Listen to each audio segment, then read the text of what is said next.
പശ്ചിമേഷ്യയിലെ സാഹചര്യങ്ങൾ 27ാം ദിവസത്തിലേക്ക് കടക്കുമ്പോൾ അടക്കം വിവിധ ഗൾഫ് രാജ്യങ്ങളിലേക്ക് ഇറാന്റെ മിസൈൽ ആക്രമണം നടക്കുന്നു എന്നുള്ള ഒരു കാര്യമാണ് നമുക്ക് പറയാനുള്ളത്. അബുദാബിയിൽ രാവിലെ അലേർട്ടുകൾ വന്നു, മിസൈൽ ഇന്റർസെപ്ഷൻ നടന്നു.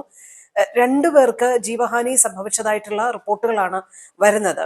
അബുദാബിയിലെ ജുഹാൻ സ്ട്രീറ്റിലാണ് രണ്ടുപേർക്ക് മിസൈൽ അവശിഷ്ടങ്ങൾ വീണ് മരണം സംഭവിച്ചത്. 3 പേർക്ക് പരിക്കേറ്റതായിട്ടും അധികൃതർ അറിയിക്കുന്നുണ്ട്. കൂടുതൽ വിവരങ്ങൾ നമുക്ക് വ്യക്തമല്ല. മാത്രമല്ല മിക്ക GCC രാജ്യങ്ങളിലേക്കും ഇറാൻ മിസൈൽ ആക്രമണം നടത്തുന്നുണ്ട്. ബഹ്റൈനിലും കുവൈറ്റിലും സൗദി അറേബ്യയിലും ഇത്തരത്തിലുള്ള സംഭവങ്ങൾ ഉണ്ടാവുന്നുണ്ട്. മിസൈൽ ഇന്റർസെപ്ഷൻ നടക്കുന്നുണ്ട്. സൗദി അറേബ്യയിലെ കിഴക്കൻ മേഖലയിൽ, അത് ഓയിൽ ഫെസിലിറ്റികൾ അധികം സ്ഥിതി ചെയ്യുന്ന മേഖലയാണ്. അപ്പൊ അവിടേക്ക് 1 ഡസനോളം മിസൈൽ ആക്രമണം ഉണ്ടായി, ഇന്റർസെപ്ഷനുകൾ ഉണ്ടായി എന്നാണ് സൗദി അധികൃതരെ ഉദ്ധരിച്ചുകൊണ്ടുള്ള റിപ്പോർട്ടുകൾ പറയുന്നത്. ഇറാന്റെ വിദേശകാര്യമന്ത്രി അബ്ബാസ് അറാഖ്ചി ഇറാനിയൻ സ്റ്റേറ്റ് ടെലിവിഷന് നൽകിയ ഒരു അഭിമുഖവുമായി ബന്ധപ്പെട്ട പ്രസക്തമായ ചില കാര്യങ്ങളാണ്. China, Russia, India, Pakistan, Iraq എന്നീ രാജ്യങ്ങൾക്ക് ഹോർമൂസ് കടലിടുക്ക് ഉപയോഗിക്കാം, സൗഹൃദ രാഷ്ട്രങ്ങളാണ്. ഇന്ത്യയുടെ കാര്യം അദ്ദേഹം എടുത്തു പറഞ്ഞിട്ടുണ്ട് എന്നുള്ളതാണ് മുംബൈയിലെ ഇറാനിയൻ കോൺസൽ ജനറൽ അത് എക്സിലൂടെ എടുത്ത് ഷെയർ ചെയ്തിരിക്കുന്ന പ്രധാനപ്പെട്ട കാര്യം. ലോകത്തിന്റെ സമ്പദ് വ്യവസ്ഥയെ വളരെ കൃത്യമായി നിയന്ത്രിക്കുന്ന പ്രധാനപ്പെട്ട കേന്ദ്രമാണ് ഹോർമൂസ് കടലിടുക്കെന്ന് ഇപ്പോൾ നമ്മൾ പ്രാക്ടിക്കലി മനസ്സിലാക്കിയിരിക്കുന്ന ഒരു കാര്യമാണ്. ഇങ്ങനെ ഹോർമൂസ് കടലിടുക്കിനെ ബന്ദിയാക്കിയ ഒരു രാജ്യം വെച്ചിരിക്കുന്നത് എക്കണോമിക് ടെററിസം ആണെന്നാണ് UAE അഡ്നോക്കിന്റെ CEO സുൽത്താൻ അൽ ജാബർ വിമർശിച്ചിരിക്കുന്നത്. ഇപ്പോൾ എണ്ണവില ഇന്നലെ $100 താഴെ വന്ന എണ്ണവില വീണ്ടും തിരിച്ചു കയറിയിരിക്കുന്നു.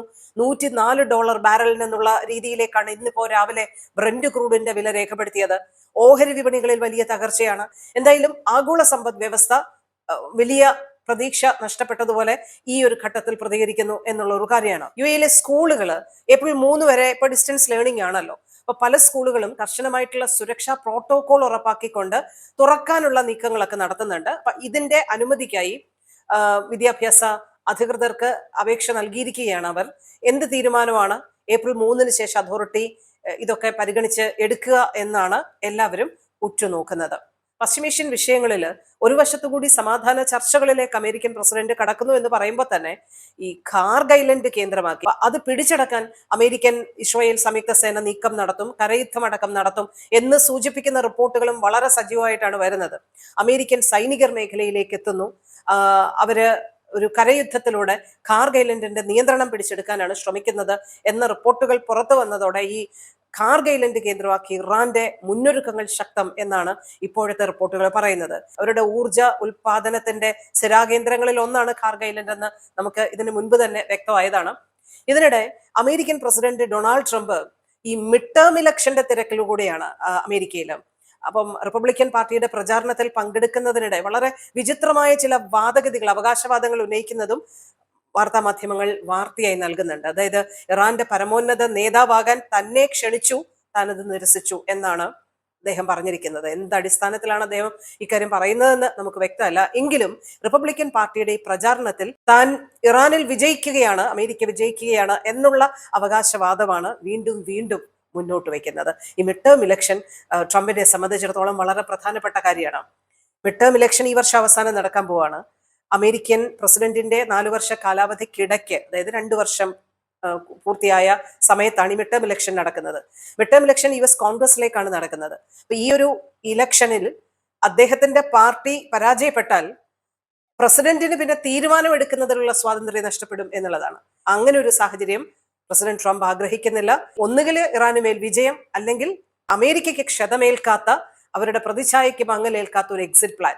ഈ ഒരു നീക്കത്തിലൂടെ പ്രതിച്ഛായ വീണ്ടെടുക്കാനും മിഡ് ടേം ഇലക്ഷനിൽ വിജയം നേടാനും ട്രംപ് നീക്കം നടത്തുന്നു എന്നാണ് റിപ്പോർട്ടുകൾ. എന്തായാലും 27ാം ദിവസം പശ്ചിമേഷ്യയിൽ കാര്യങ്ങൾ പുരോഗമിക്കുമ്പോൾ UAE അടക്കം GCC രാജ്യങ്ങളിലേക്ക് ഇറാന്റെ ആക്രമണം ശ്രമങ്ങൾ ഉണ്ടാകുന്നുണ്ട്. അതിനെ വിജയകരമായി ഇന്റർസെപ്റ്റ് ചെയ്യുന്ന നീക്കങ്ങളും നടക്കുകയാണ്. ഇനി UAE ഹയർ എഡ്യൂക്കേഷൻ സാധ്യതകൾ തേടുന്ന വിദ്യാർത്ഥികൾക്ക് പ്രയോജനപ്പെടുന്ന ഒരു കാര്യം പറയാം. അപ്പൊ ഹൈസ്കൂൾ കഴിഞ്ഞാൽ എന്ത് കോഴ്സ് തിരഞ്ഞെടുക്കണമെന്നുള്ള ഒരു കാര്യത്തിൽ പലർക്കും കൺഫ്യൂഷൻ ഉണ്ട് എന്നുള്ളതാണ്. ഏത് കോഴ്സാണ് നമുക്ക് ജോലി ഉറപ്പാക്കുന്നത്, നമ്മുടെ ഭാവി സെക്യൂർ ആക്കുന്നത് എന്നുള്ളൊരു ചോദ്യം ചോദിക്കാത്ത ആളുകൾ ഉണ്ടാവില്ല. പലർക്കും ഇക്കാര്യത്തിൽ ഒരു ക്ലാരിറ്റി ഇല്ല. ഇവിടെയാണ് അജ്മാനിലെ western institute of management and ടെക്നോളജിയെ കുറിച്ച് നിങ്ങൾ അറിയേണ്ടത്. ഇപ്പൊ നിങ്ങൾ 10 കഴിഞ്ഞിട്ടുണ്ട്, 12ാം ക്ലാസ് കഴിഞ്ഞിട്ടുണ്ടെങ്കിൽ തീർച്ചയായിട്ടും ഈ ഒരു ഇൻസ്റ്റിറ്റ്യൂട്ടുമായിട്ട് നിങ്ങൾ കോൺടാക്ട് ചെയ്യണം. അവിടെ നിങ്ങൾക്ക് ആവശ്യമായിട്ടുള്ള പല പ്രധാനപ്പെട്ട കോഴ്സുകൾ, ബേസിക് കോഴ്സുകൾ, ഫൗണ്ടേഷൻ കോഴ്സുകൾ അടക്കം അവർ ഓഫർ ചെയ്യുന്നുണ്ട്. Artificial intelligence, business management, HR management, accounting and finance, cyber security, software engineering, data analytics എന്ന് വേണ്ട വിവിധ കോഴ്സുകളിൽ നിങ്ങൾക്ക് അവരുടെ ഗൈഡൻസും കാര്യങ്ങളും ഒക്കെ ലഭിക്കുന്നു എന്നുള്ളതാണ്. അപ്പൊ നിങ്ങൾക്ക് ഇവർ നൽകുന്ന ബേസിക് കോഴ്സുകളെ കുറിച്ച് അറിയാം, അവരുടെ ഗൈഡൻസ് പ്രയോജനപ്പെടുത്താം. 10, 12 ക്ലാസ് കഴിഞ്ഞിട്ടുള്ള കുട്ടികൾക്കാണെങ്കിൽ അവരുടെ അഡ്മിഷൻ പ്രോസസ് ഇപ്പോൾ ആരംഭിച്ചിട്ടുണ്ട്. അപ്പൊ നിങ്ങൾ അജ്മാനിലെ വെസ്റ്റേൺ ഇൻസ്റ്റിറ്റ്യൂട്ട് ഓഫ് മാനേജ്മെന്റിന്റെ ക്യാമ്പസിലെത്തുക, ഇതിന്റെ കൂടുതൽ കാര്യങ്ങൾ അന്വേഷിക്കുക എന്നുള്ളതാണ്. കൂടുതൽ കാര്യങ്ങൾക്കായിട്ടൊരു ഫോൺ നമ്പർ കൂടി നൽകാം.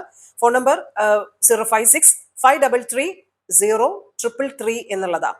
അജ്മാൻ, ഷാർജ എന്നിവിടങ്ങളിൽ നിന്നുള്ള കുട്ടികൾക്കൊക്കെ പ്രത്യേകമായിട്ടുള്ള ഒരു സാമ്പത്തിക സ്കോളർഷിപ്പ് അടക്കമുള്ള കാര്യങ്ങൾ പ്രൊവൈഡ് ചെയ്യുന്നുണ്ട് അവർ. അതിനെക്കുറിച്ചും കൂടുതൽ കാര്യങ്ങൾ നിങ്ങൾക്ക് അവിടെ ചെന്നാൽ മനസ്സിലാക്കാൻ പറ്റും. അപ്പോൾ വലിയ സാമ്പത്തിക ബാധ്യതയില്ലാതെ നമ്മുടെ ഭാവി സെക്യൂർ ആക്കുന്ന ഒരു മികച്ച കോഴ്സിലേക്കുള്ള ഒരു വാതായനമാണ് വെസ്റ്റേൺ ഇൻസ്റ്റിറ്റ്യൂട്ട് ഓഫ് മാനേജ്മെന്റ് നിങ്ങൾക്ക് തുറന്നു നൽകുന്നത്. തീർച്ചയായിട്ടും നിങ്ങൾ ഈ ഓപ്ഷൻ ഒന്ന് പരിശോധിച്ച് നോക്കുക.